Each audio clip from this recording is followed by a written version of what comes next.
با استقبال 25 سالگرد استقلالیت دولتی جمهوری تاجیکستان در ناحیه واسه کارهای عبودانی ادامه داشته. در این دوره محیط طبیعت شهرک واسه با کلی تغییر یافته سیمای ادامه گرفته است. میدان گلگشت که شهرهای دوشنبه کلاب از کنار آن میگذرد با گلبوته‌های رنگارنگ آرا داده شده‌اند.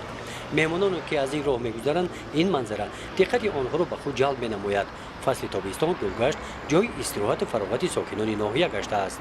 هر سحر همینجا میام ما یک 2 ساعت در همینجا دم میگیرم حساب همین گل‌ها حساب مهنتی حلال که کردی همین دل دویمو خرسان میشه آخه میام همینجا یک دم میگیرم بعد به اداره میرم. هر ساعت 5 میام تا ساعت 7 در همینجا یک فر میگردم همین بچه‌ها رو تشکیل میکنم او پور هم مرا جابجا میکنن. مثلا حاضر ما سر کردیم تخم گل‌های رسیدگی چیندن شه همه آدما رو جابجا میکنیم اول یک چی میکنیم بعد با کارخانه رو میرم. در گلگشت کارمندان کارخانه فرعی دولتی خوجگی منزل کمونالی ناحیه واسه مدت 5 ماه مهنت کردند. از مسافت 1 کیلومتر از دریای یاقسو به اینجا آب پلیزی آوردند.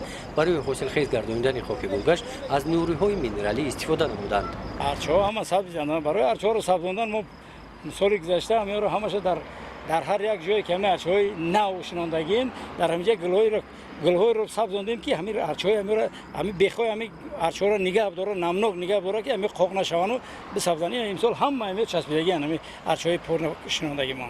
کارهای آبادانی در دیگر کوچه‌های شهرک واسه ادامه دارند. در این سمت ساکنان شهرک واسه با کارمندان کارخانه واحد دولتی خوجگی منزل کمونالی کمک می‌رسانند.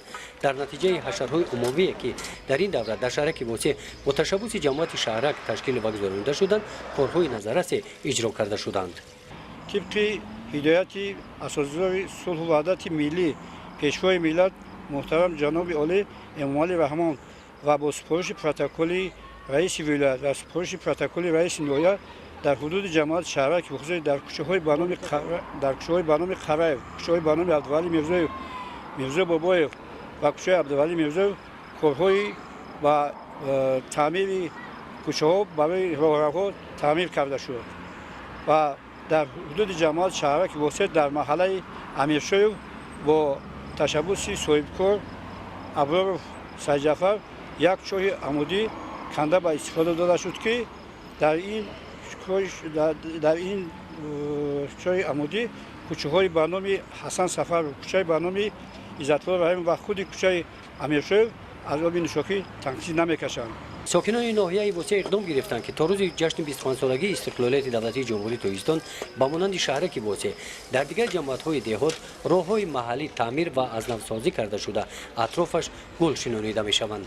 گزارش خواجه نظریف خدای نظر ظهوروف از ناحیه واسه برای برنامه اطلاعاتی نوید.